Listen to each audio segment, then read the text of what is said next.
Olá, sejam bem-vindos a mais uma aula e a partir de agora iremos terminar as grandes características dos grupos das plantas. Vamos falar então das angiospermas. As angiospermas são plantas com flores e frutos. Essa é a grande característica dessas plantas. Além de todas as outras que eu já falei, como semente, vasos condutores, essas plantas vão ter como novidade evolutiva um tipo de folha diferente responsável por atrair polinizadores. Essa folha diferenciada para a reprodução é o que a gente chama de flor. A flor, portanto, é uma folha verde que se modificou ao longo da evolução para atrair os polinizadores. E assim tornar a reprodução dessas plantas mais efetivas. Ângio significa coberto. Esperma significa semente. Nesse caso, a gente vai ter uma semente coberta. Uma coberta por quê? Por frutos, certo? A gente vai ter uma estrutura, essas plantas vão ter uma estrutura em que a semente vai estar protegida pelo fruto. Nas gimnospermas, que significava gímeno, nu, esperma, semente, a semente ela ficava totalmente exposta. Já nas angiospermas, não. As sementes vão ficar guardadas, protegidas por um fruto. Para vocês terem uma ideia, de todas as plantas presentes no mundo hoje, todas elas, 80% são angiospermas. Ou seja, Vitória régia, o cacto, coqueiro, bananeira, o capim que a gente encontra, a grama, milho, feijão, tomate, cacau, uva, todas essas goiaba, batata. E todas essas plantas elas são angiospermas, porque elas atendem essa característica de terem flores e frutos. Tá bom? Em geral, essas plantas estão presentes em ambientes, nos mais diversos ambientes do globo. Seja ambientes mais quentes, como é o exemplo do cacto, que vive tanto aqui na Caatinga como em alguns desertos, como ambientes gelados, ambientes temperados, em que tem 4 estações definidas. Então, essas plantas elas ganham grande territorialidade. Veja a Vitória régia, ela vive dentro de lagos. Já as gimnospermas, em geral, elas só vivem em ambientes temperados. As angiospermas vivem tanto em ambientes temperados quanto em ambientes tropicais. Então vamos verificar a forma dessas folhas, dessas flores, dos órgãos reprodutivos das angiospermas. Uma das grandes características dela. As angiospermas, em geral, elas apresentam flores. Algumas podem ser coloridas, outras não. As flores são compostas de sépalas, que é justamente essa região aqui, ó, tá? Essa região em que sustenta toda a região floral. O conjunto de sépalas, ou seja, toda essa região verdinha daqui de baixo, forma o cálice. A flor, por completo, se liga ao galho por uma região chamada de receptáculo e mais abaixo, pedúnculo. As partes coloridas da flor, normalmente, são chamadas de pétalas. O conjunto de pétalas, aqui em laranja, por exemplo, é chamado de corola. Cálice é as sépalas, as regiões mais verdes que sustentam as pétalas. E o conjunto de pétalas é chamado de corola. Uma planta, ela pode ser hermafrodita, ou seja, tem os dois sexos dentro dela, ou pode ser monóica, o que representa que ela vai ter apenas um sexo. Ou seja, ela é hermafrodita, ela pode ser macho e fêmea, e monóica ela vai ser ou macho ou fêmea. Essas plantas, elas apresentam o órgão masculino, que é o estame. Toda essa estrutura aqui, ó, com a cabeça bem fininha, isso é o estame, toda essa estrutura, tá? O conjunto de estames é chamado de androceu. E aqui a gente tem o carpelo, que é a parte feminina da planta. O conjunto de carpelos, pode ser que a planta tenha mais de um, é chamado de gineceu. Então veja bem, nesse caso, temos uma planta hermafrodita, que tem tanto os estames, parte masculina, quanto os carpelos, parte feminina. Aqui nessa figura A, vemos um desenho esquemático para mostrar quantas pétalas, quantas sépalas e quantos gineceu, e quantos estames e quantos carpelos essa planta tem. E aqui podemos ver o seguinte: temos 1, 2, 3, 4 sépalas, o que constitui o cálice. Temos 1, 2, 3, 4 pétalas, o que constitui a corola. Temos 1, 2, 3, 4, 5, 6, 7, 8. 8 estames, o que constitui o gineceu. E temos aqui, ó, no meio, o carpelo, que constitui, os estames constituem o androceu, e aqui no meio, o carpelo, que constitui o gineceu. Daqui do mesmo jeito, temos 1, 2, 3 sépalas, que constituem o cálice, 1, 2, 3 pétalas, que constitui a corola. Temos 1, 2, 3, 4, 5, 6 estames, o que constitui o androceu, e temos no meio, aqui, ó, temos o carpelo, o que constitui o gineceu. Voltando a falar a parte masculina da flor, tá? Na parte masculina da flor. Vamos fazer uma analogia do seguinte: o órgão masculino dos machos mamíferos é o escroto, saco escrotal com os testículos, e o pênis.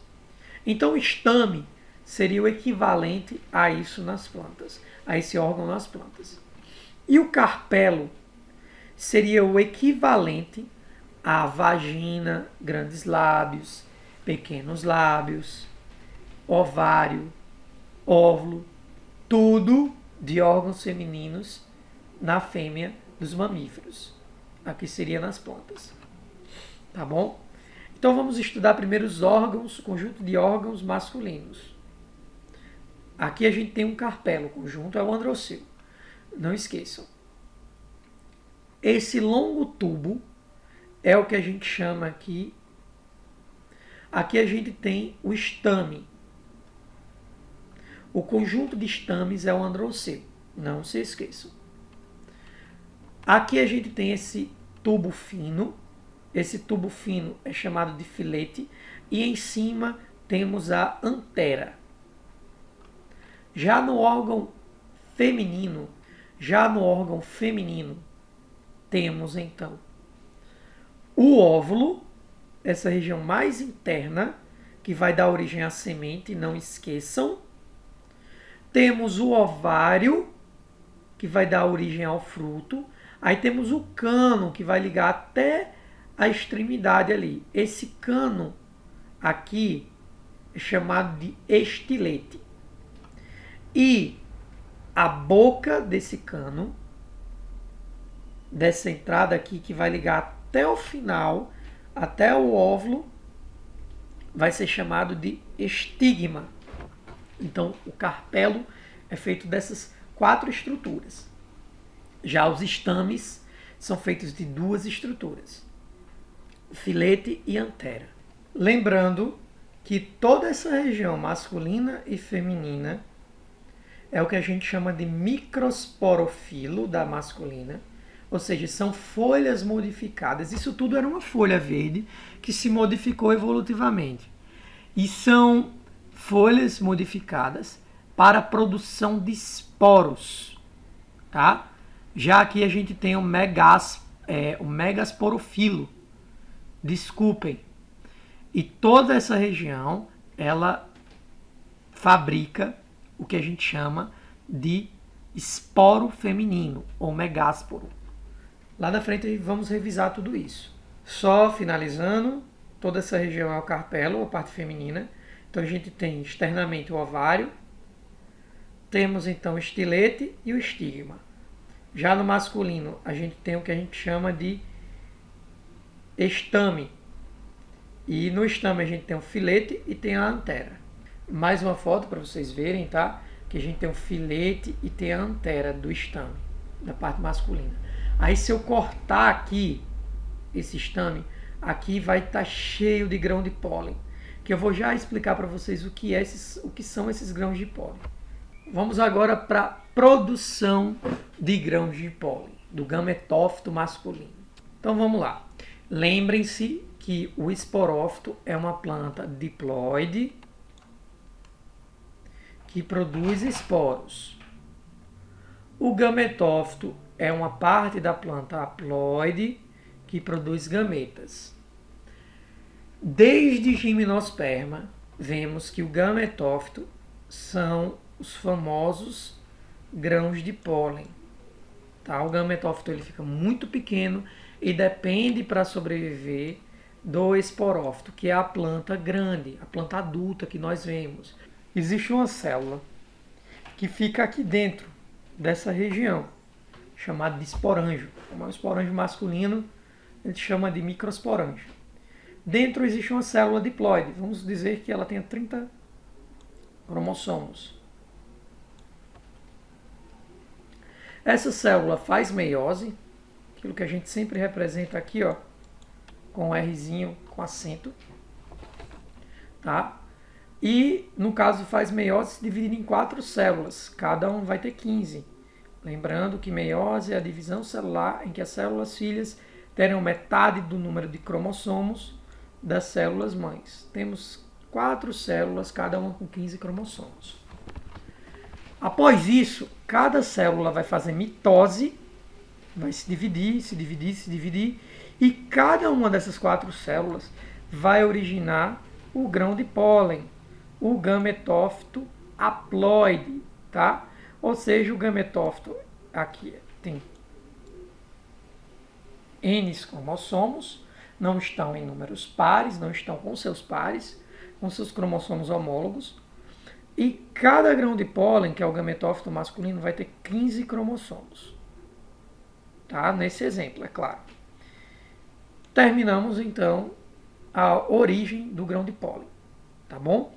E aí ele pode sair pelo vento, ele pode se fixar no pelo de alguns animais e ocorrer a polinização, coisa que a gente vai ver lá na frente. Aqui é um exemplo de vários tipos de grãos de pólen diferentes, tá bom? Que, para vocês verem, cada espécie ela tem um formato diferente. O que dá para verificar os tipos de espécies pelos grãos de pólen. Bonito, né? Cada um formato diferente. Agora vamos à parte feminina, como se forma o gametófito feminino. O carpelo também é chamado de pistilo, ele pode ser chamado de pistilo. O carpelo é toda essa região aqui, ó, feminina da planta. Tudo bem? Então vamos lá, a produção do gametófito feminino ocorre aqui dentro, ó, nessa região, certo? Ocorre aqui, ó, no ovário. Aqui dentro temos a célula que vai dar origem ao esporo, no caso o esporo feminino. A planta ela vai fazer meiose, vai originar uma célula aqui, ó, chamada de esporo. O esporo ele vai fazer mitose, do mesmo jeito lá do gametófito masculino. O esporo ele vai fazer mitose e vai começar a originar. Aqui temos uma célula, certo? Que vai dar origem ao esporo. Essa célula ela é diploide. Vão ter 30 cromossomos, como no exemplo anterior. E aí ela vai fazer meiose.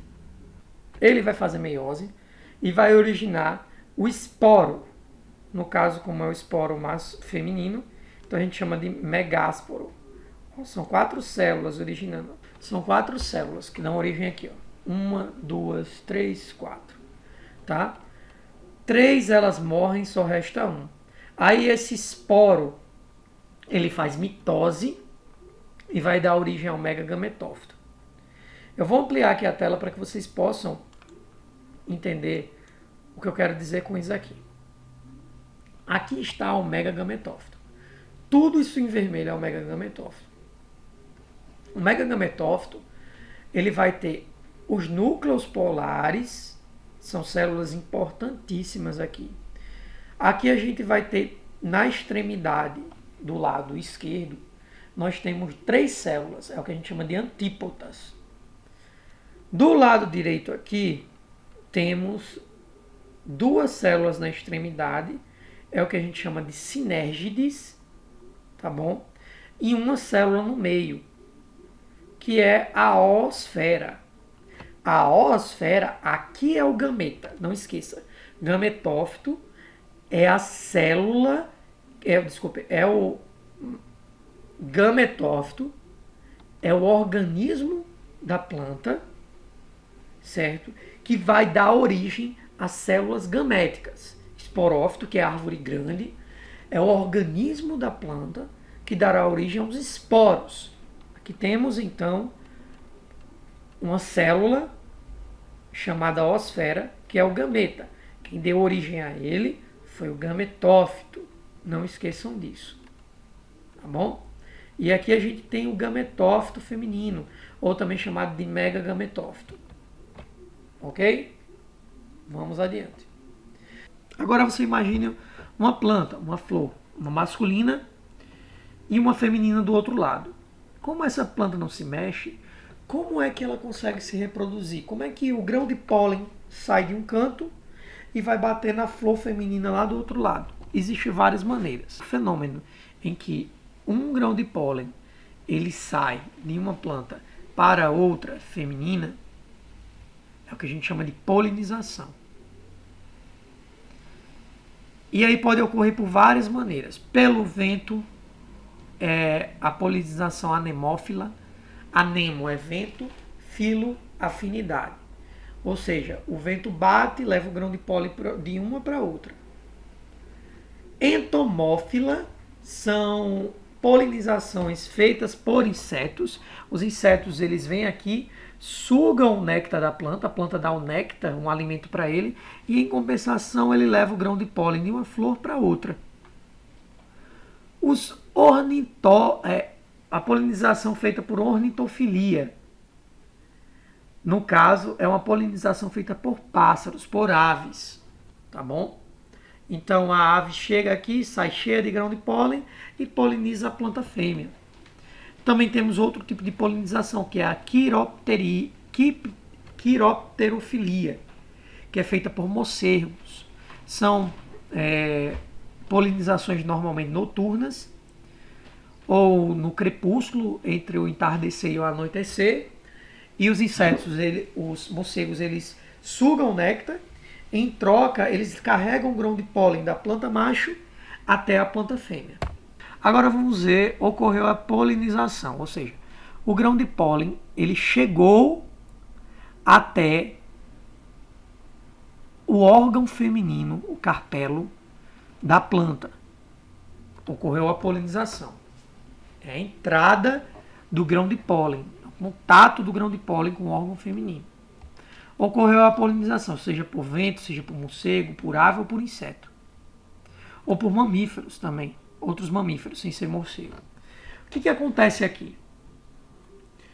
Primeiro, eu falei para vocês que nas gimnospermas existe uma estrutura chamada tubo polínico, que cresce lá do grão de pólen e leva o gameta masculino, ampliar aqui a tela, e leva o gameta masculino a entrar em contato com o gameta feminino.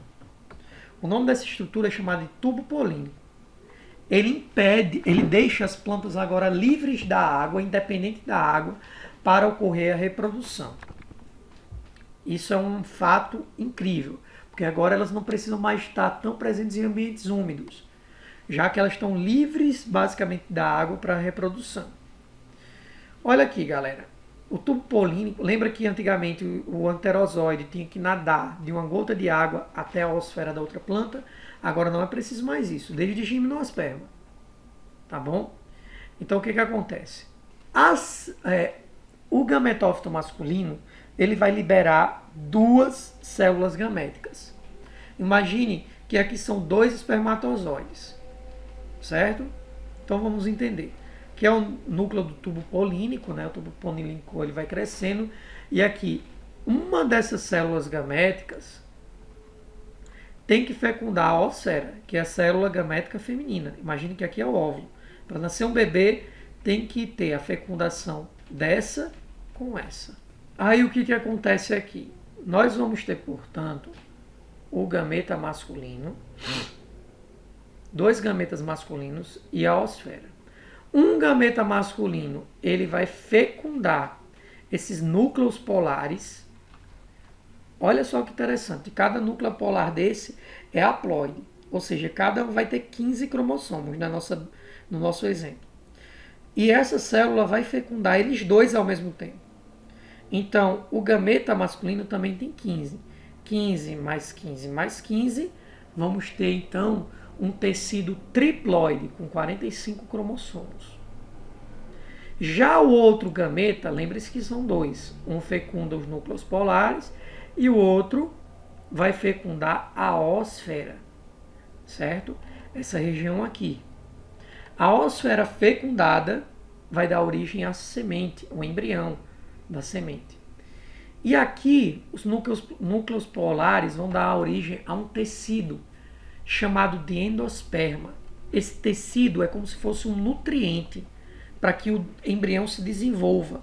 É como se fosse uma reserva nutritiva. Enquanto o embrião vai crescendo, ele vai sugando as energias desse tecido aqui. Vamos ver o que vai acontecer. Aí olha só o que acontece. Ocorre a fusão do gameta feminino com o masculino, forma o zigoto, e aqui, por sua vez, ocorre a fusão de um gameta masculino mais 2 núcleos polares, o que forma uma célula triploide. Aí o zigoto começa a se dividir, vai se tornar um embrião, que é a árvore jovem, o bebê da árvore. Enquanto isso, ele fica sugando os nutrientes do endosperma, que é justamente esse tecido feito de 3, basicamente, 3 células, uma masculina e 2 femininas. E agora nós temos as sementes. Lembre-se que esses textinhos, vocês podem copiar ele, tá bom? Dá uma pausa no vídeo e copia eles, que tem bastante informação. Dentro da semente a gente tem o quê? Pega uma semente de feijão e abra para você ver. Você vai ver o embrião jovem e o endosperma, que é toda essa região aqui, ó, nutritiva do embrião. Ele vai sugar essas energias para ele poder crescer, tá bom? O endosperma é essa região aqui, ó, feito de 3 células, 2 femininas e uma masculina, tá bom? A célula triploide, um tecido triploide. A semente é formada pelo óvulo, que é aquela região que recobre o gameta masculino. É aquela região que recobre o gameta feminino. Vamos ver aqui, ó. Pode ver aqui o filhote. A gente pega um pé de mamona, por exemplo. Aqui tem um embrião, ó. E aqui a gente tem um endosperma que vai ajudar a alimentar o embrião. É como se fosse a placenta do humano, tá bom? Pega, por exemplo, a semente de... Aqui parece um milho. Aí a gente vai ter o embrião, toda essa região aqui, e vai ter o endosperma. A semente é toda essa estrutura que protege o embrião, formada pelo óvulo. Aí a gente tem a maçã. Dentro da semente da maçã vai ter o embrião e vai ter também o endosperma, que vai alimentar o embrião. Então, só para relembrar, só para ficar mais claro, quando eu pego uma semente, ela pode ser dividida em 2. Numa região vai ter o endosperma e na outra também vai ter o endosperma, que é essa região nutritiva que nós nos alimentamos das sementes. Aliás, cada vez que a gente está se alimentando de uma semente, estamos comendo também com ela um filhote de planta. Um possível filhote de planta, né? Um embrião. Mas nos alimentamos mais pela parte nutritiva, pelo endosperma. Cada divisãozinha dessa é o que a gente chama de cotilédone. É uma folha que tem vários nutrientes, certo? Vários endospermas. Então tem plantas que quando a gente divide a semente, ela pode ser dividida em 2, que é o caso do feijão e dessa mamona aqui. Nós chamamos então de dicotiledôneas. É dividido em 2 cotilédones. E temos plantas que não conseguem dividir, só tem um. é o que a gente chama de monocotiledônea, certo? Só um cotilédone. Professor, se a semente ela é feita do óvulo, do que é feito o fruto? Vai voltar um pouquinho aqui para ver do que é feito o fruto. Quando fecundado, a planta, o ovário, que é essa região mais grossa aqui, ela começa a crescer, a acumular açúcar e se transforma no fruto para proteger a semente, tá bom? Então, o fruto é originado do ovário e o óvulo aqui dentro, que protege o gametófito feminino, se transforma na semente. Futuramente, o ovário vai proteger a semente e a semente vai proteger o embrião que está aqui dentro. Agora vamos voltar para lá. Para que serve então o fruto? O que vocês acham para que serve o fruto? Dá uma pausa no vídeo para pensar e responder. Espero que vocês tenham voltado. O fruto, ele também serve para atrair, além de proteger a semente, ele serve para atrair os dispersores de sementes. São animais que eles vão comer o fruto e vão jogar a semente longe da planta-mãe, o que vai fazer com que a espécie ela ganhe mais território. Isso que a gente chama de dispersão de sementes, tá bom? Existem vários tipos de modo de dispersão de sementes. Zoocoria, por animais. Pelo vento, anemocoria. Tem, por exemplo, sementes que elas são jogadas para longe da planta-mãe pelo vento. Hidrocoria, pela água, e assim por diante. Tá aqui a banana. A banana é um prato curioso de curiosidades para vocês, como também é um prato delicioso e é um fruto deliciosíssimo para a nossa espécie. A banana não é fecundada. Existem frutos que eles crescem mesmo sem ser fecundados. É o que a gente chama de patenorcárpicos. Aqueles pontinhos no meio da banana são os óvulos sem serem fecundados. Era para ali gerar sementes, mas como não se gera sementes, então ele fica ali pretinho, sem ser fecundado. E o fruto ele cresce.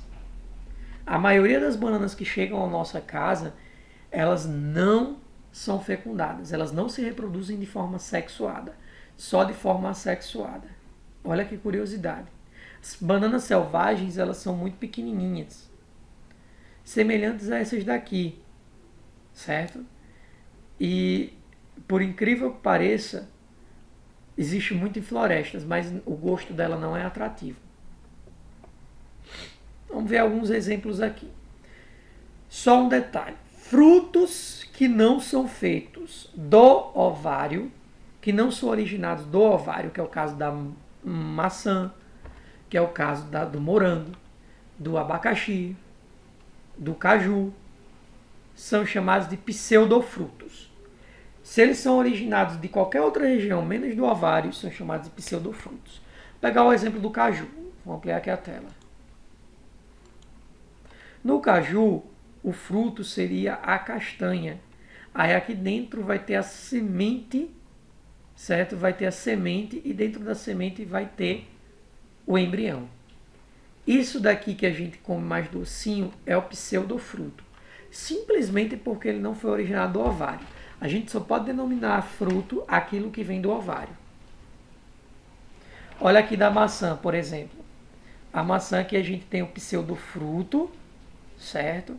Aí aqui, essa região mais escurinha, que fica perto da semente, é o fruto. É de onde vem o ovário. Aí aqui tem a semente. Tá bom? O morango do mesmo jeito. Pseudofruto. Aí aqui dentro a gente vai ter as sementes. O coco é um fruto maravilhoso, que serve para muita coisa, menos comer.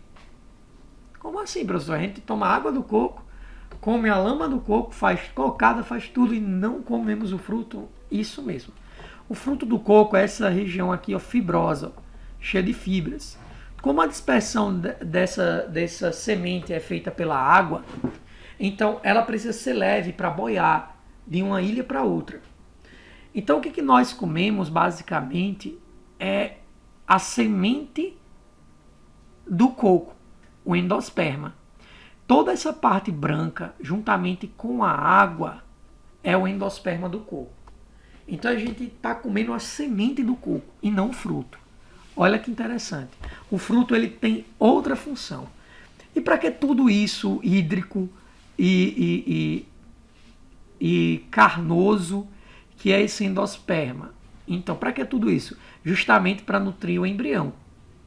O embrião do coco está nessa região aqui mais pretinha, certo? Aí ele se concentra mais nessas pontas, tá bom? Olha que interessante. Tem outros frutos, ó, que a dispersão é pelo vento, eles são leves e aí são levados pelo vento, como é o caso do algodão. Olha aqui, ó. Tem aves que ainda se alimentam desse fruto, o que ajuda a semente sair para se dispersar. É a coisa mais bela que tem, é a dispersão de sementes do algodão. Então, gente, falando de fruto, a gente tem essas curiosidades, tá bom? Mas vamos para outras curiosidades, para a reprodução assexuada. A gente tem uma reprodução chamada de estolhão, que um galho, ele quando cai na raiz, ele começa a enraizar e aí dá origem a outra planta no futuro, e essas daqui ficam ligadas, tá bom? Ó, o exemplo aqui, ó. Peguei um galho, plantei na terra e ele começa a enraizar. A gente também tem um exemplo de estaquia, que pegamos um galho e plantamos no galho de outra planta, tá bom? E assim começa a brotar a planta parasita. Temos o brotamento também. Temos também, se você arrancar um galho de uma planta e colocar na terra, também dá certo. Então isso tudo é reprodução assexuada. Um indivíduo vai ser clone do outro. Agora já a reprodução sexuada é diferente. É a fusão do gameta masculino com o feminino, aquilo que a gente estava falando desde cedo, que vai originar a semente e o fruto. Tem plantas como a bananeira, que eu já falei, que não precisam de sementes serem fecundadas para se desenvolver, mas a maioria precisa. Portanto, precisamos então dos polinizadores. Sem eles, as plantas não se fecundam e não têm sementes. Tá bom? É uma necessidade muito grande dos polinizadores. Toda angiosperma, ela é dividida basicamente em dois grandes grupos. Os grupos das eudicotiledôneas e das monocotiledôneas. Existe um terceiro grupo também, chamado de Asterácea, mas eu não vou falar aqui para vocês do ensino médio. Então, qual a diferença de uma planta angiosperma eudicotiledônea para monocotiledônea? Existem várias diferenças. As eudicotiledôneas, existem dois cotilédones, ou seja, a semente pode ser dividida em dois pedaços. Já a monocotiledônea, só existe um cotilédone. As folhas das eudicotiledôneas são gordinhas, o que a gente chama de folhas reticuladas. Já as folhas das monocotiledôneas são longas, é o que a gente chama de paralelas ou paralelinérvias. Olhe que as nervuras aqui, ó, das eucotiledôneas, elas são mais transversais, né? Já das monocotiledôneas, elas são mais retas, mais paralelas uma da outra. Se a gente torar o tronco das eudicotiledôneas, vamos ver os vasos condutores, xilemas e floemas ordenados. Se arrancarmos, torarmos o tronco das monocotiledôneas, vamos ver os vasos condutores de forma mais desorganizadas, mais difusas. As raízes das eudicotiledôneas, em geral, elas têm uma raiz central. Você pode ver que é uma raiz profunda. É o que a gente chama de pivotante. Já das monocotiledôneas, parece fios de cabelo. Não existe a raiz central. É uma raiz fasciculada. As flores das eudicotiledôneas, elas têm 4 pétalas ou 5, tá? Ou também múltiplos de 4 ou de 5. Já das monocotiledôneas, elas são múltiplas de 3. Ou é 3 ou é de 3 em 3. Tá bom? Nesse caso aqui a gente tem uma mono, ó, 3 pétalas. E aqui a gente tem uma eudicotiledônea, certo? Mais de 5 pétalas. Se tivesse em sala, eu ia fazer uma prova prática com vocês. Eu iria colocar várias peças das flores e vocês iriam me dizer o que é mono e o que é dico, certo? Baseado nisso, das angiospermas. Mas eu vou tentar fazer uma atividade prática com vocês online, tá bom? Eu vou procurar um programa aqui que simule essa minha ideia e vou apresentar para vocês essa atividade prática. Ok? Com isso, terminamos nossa aula. Um forte abraço e até a próxima.